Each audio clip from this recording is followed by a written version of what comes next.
Halo Tribuners, salam jumpa di Tribun Ambon hari ini edisi 15 Januari 2025. Selama beberapa menit ke depan kami akan menghadirkan sejumlah informasi terupdate dari Kota Ambon dan sekitarnya. Bersama saya Tanita Patesina dan inilah Tribun Ambon hari ini. Kita mulai dengan berita pertama. Mangkir panggilan polisi, 4 tersangka kasus penganiayaan di negeri Tengah-Tengah Maluku Tengah ditetapkan DPO. Kasus penganiayaan terhadap Anggi Tahalua, warga negeri Tengah-Tengah, Kecamatan Salahutu, Kabupaten Maluku Tengah memasuki babak baru. Keempat tersangka dalam kasus ini yakni Akaci Tuharea, Osmar Tuharea, Deden Tuharea, dan Baba Tuharea kini telah ditetapkan sebagai daftar pencarian orang atau DPO oleh pihak kepolisian. Keputusan ini diambil setelah 4 tersangka tersebut mangkir dari panggilan pemeriksaan dan tidak ditemukan dalam upaya pencarian yang dilakukan oleh Polsek Salahutu. Kepada Tribunambon.com, Kapolsek AKP Aris menjelaskan bahwa pihaknya telah melakukan segala upaya untuk menangkap para tersangka, termasuk berkoordinasi dengan unit Busero Polresta Ambon. Namun setelah dilakukan pencarian selama 2 minggu hasilnya nihil. Sementara itu, Dendi Tahalua, paman korban, mengungkapkan kekecewaannya terhadap lambatnya proses penangkapan para tersangka. Ia merasa kecewa dengan kinerja pihak kepolisian dan khawatir para pelaku berhasil melarikan diri. Dendi menambahkan bahwa kondisi korban hingga saat ini masih belum pulih sepenuhnya, terutama pada bagian kepala. Korban juga mengalami trauma akibat kejadian tersebut. Ia berharap dengan terbitnya DPO, para tersangka dapat segera ditangkap dan dibawa ke hadapan hukum.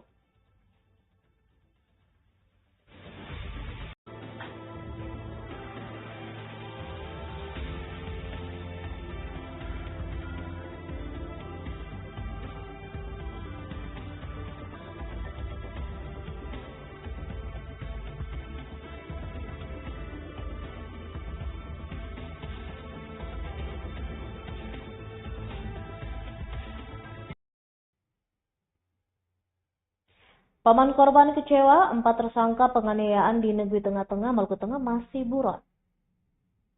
Keluarga korban kasus penganiayaan di negeri Tengah-Tengah Kecamatan Salahutu, Kabupaten Maluku Tengah, mengaku kecewa atas lambatnya penangkapan tersangka. Kepada Tribunambon.com, paman korban Dendi Tahalua mengungkapkan kekecewaannya. Pasalnya setelah ditetapkan sebagai tersangka pada 26 Desember 2024 lalu, keempat tersangka yakni Akaci Tuharea, Osmar Tuharea, Deden Tuharea, dan Baba Tuharea belum berhasil ditangkap aparat. Dendi juga mengungkapkan kekhawatirannya bahwa para pelaku akan semakin sulit ditangkap jika terus bersembunyi. Ia berharap masyarakat dapat membantu memberikan informasi terkait keberadaan para pelaku. Menanggapi itu, Kapolsek Salahutu AKP Aris mengungkapkan bahwa pihaknya telah melakukan segala upaya untuk menangkap para pelaku, termasuk berkoordinasi dengan unit Busero Polresta Ambon. Namun setelah 2 minggu melakukan pencarian, para pelaku masih belum berhasil ditemukan.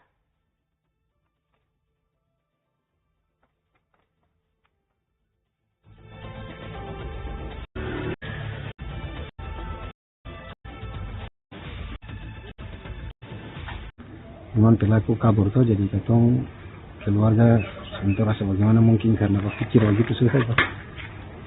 Jadi rasa kecewa. Dari kondisi korban sejauh ini seperti apa, Bang? Dia ada masih rasa ini, misalnya kurang enak badan lah sih. Kepala masih rasa sakit, rasa segala macam. Masih trauma juga. Terkait dengan penerbitan DPO, apa mempunyai harapan apa untuk kepolisian? Kalau bisa waktu tangkap sudah tuh biar jangan lama. Prosesnya ketong aturnya bagaimana biar ini kan? Siapa, Bang?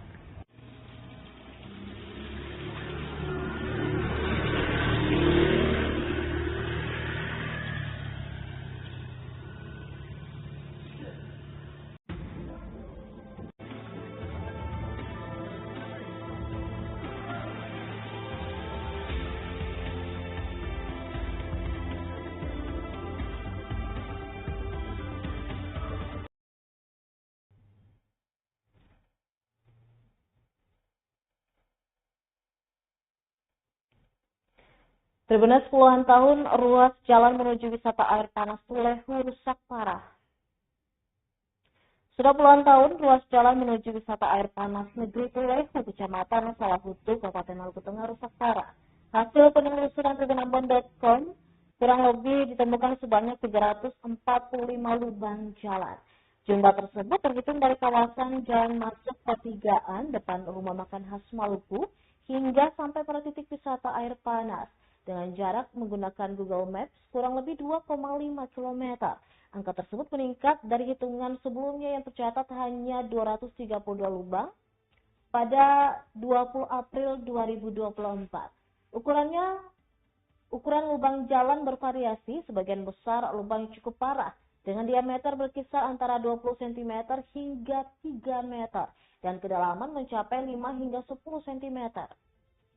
Warga setempat juga telah berupaya melakukan penambalan dengan menggunakan campuran semen atau timbunan pasir seadanya. Namun tindakan ini tidak bertahan lama akibat dampak dari hujan maupun aktivitas kendaraan yang bermuatan berat berlalu lalang. Terlebih, kata dia, warga sering jatuh akibat kondisi jalan yang buruk ini. Belum juga akses penerangan yang terbatas hanya di perkampungan. Warga berharap agar ada perhatian dari pemerintah mengingat kondisi tersebut adalah akses utama menuju wisata air panas.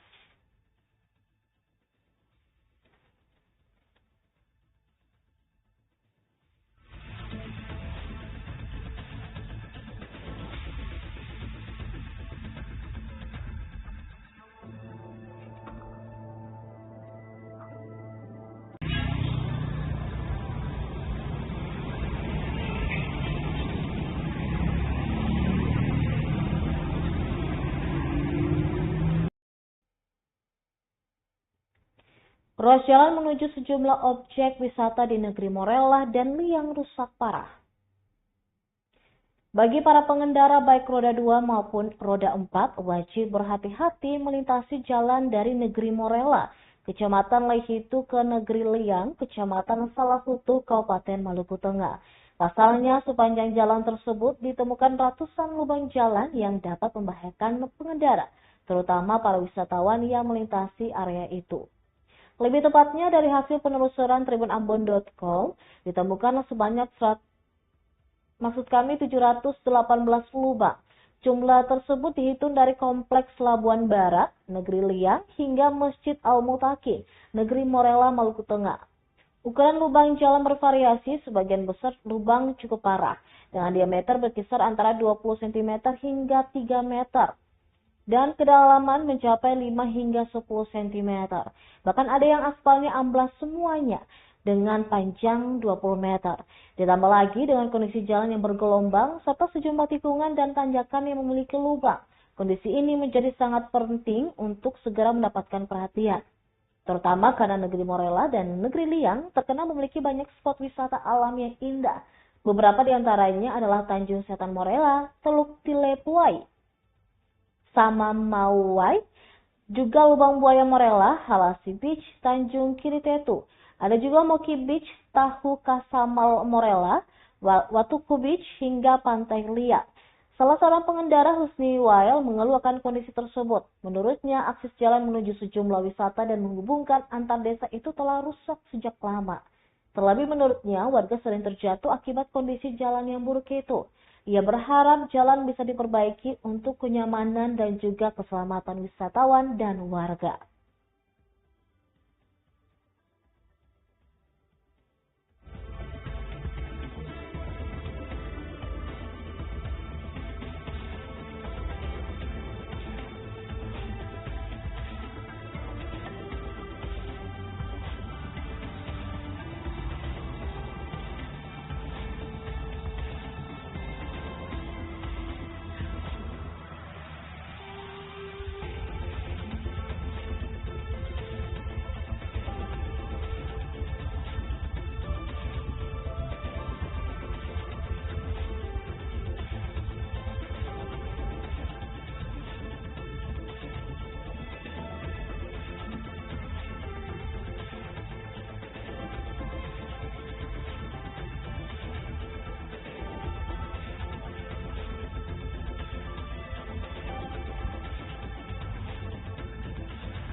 Kita beralih ke berita selanjutnya. Pedagang kuliner di belakang Amplas Ambon mengeluhkan biaya retribusi.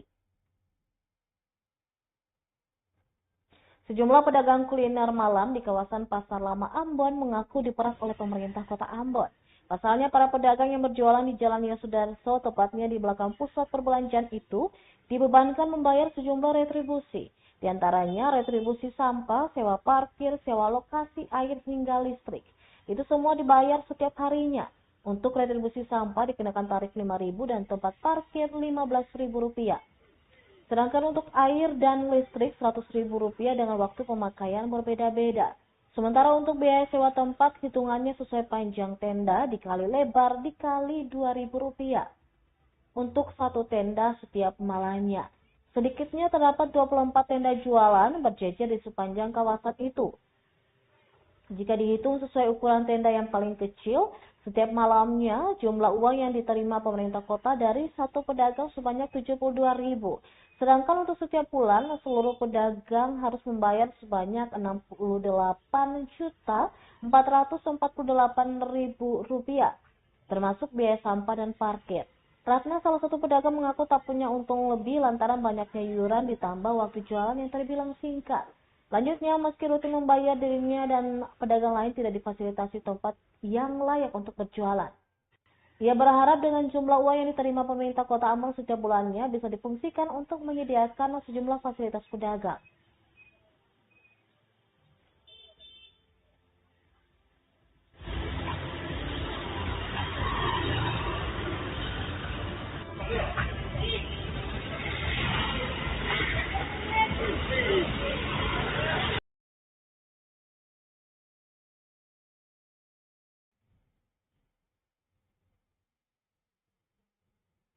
Laskar Prabowo menyerahkan bantuan untuk korban bencana puting beliung di Maluku Tenggara. Laskar Prabowo 08 DPC Kabupaten Maluku Tenggara menyerahkan bantuan untuk warga terdampak angin puting beliung di 3 desa atau Ohoy pada Rabu 15 Januari 2025. Bantuan berupa sembako dan terpal bagi warga yang membutuhkan. Penyerahan bantuan juga diikuti secara virtual oleh Ketua Umum DPN Laskar Prabowo, Devi Tuarisa. Ketua DPC Laskar Prabowo, Silvester Harbelubut, menjelaskan pasca musibah bencana angin puting beliung di Debut, Rumadian, Ohoider Atas, dan Uwat Kidat. Langsung dari DPC menyampaikan ke Dewan Pimpinan Nasional. Hasilnya diputuskan membuka pendonasi bencana angin puting beliung di tanggal 28 Desember 2024. Dan baru saja penutupan di 14 Januari 2025 kemarin. Sementara di tempat yang sama, Bendahara Laskar Prabowo Carolina Widayanti Kasihyu meluncurkan bantuan sembako yang dibawa hari ini berupa beras, minyak goreng, dan daun teh, dan gula juga terpal. Dirinya menambahkan mungkin tidak banyak yang diberikan, namun diharapkan dapat bermanfaatkan bagi masyarakat yang membutuhkan. Untuk diketahui, usai penyerahan di Ohoy Debut, Laskar Prabowo lantas menuju ke Rumadian dan Ohoy Atas untuk berbagi bantuan yang sama.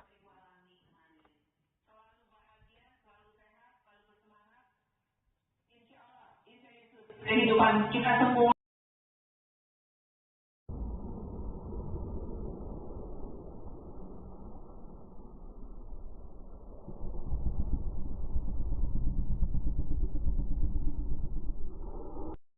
Bisa merasakan musibah yang lalu bertemu dengan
tambahan berupa sembako dan terpal untuk. Baik Tribuners, demikianlah Tribun Ambon hari ini edisi 15 Januari 2025. Saya Tanita Patesina beserta kru yang bertugas pamit undur diri. Sampai jumpa lagi dan amata. Download Tribun X sekarang. Menghadirkan lokal menjadi Indonesia.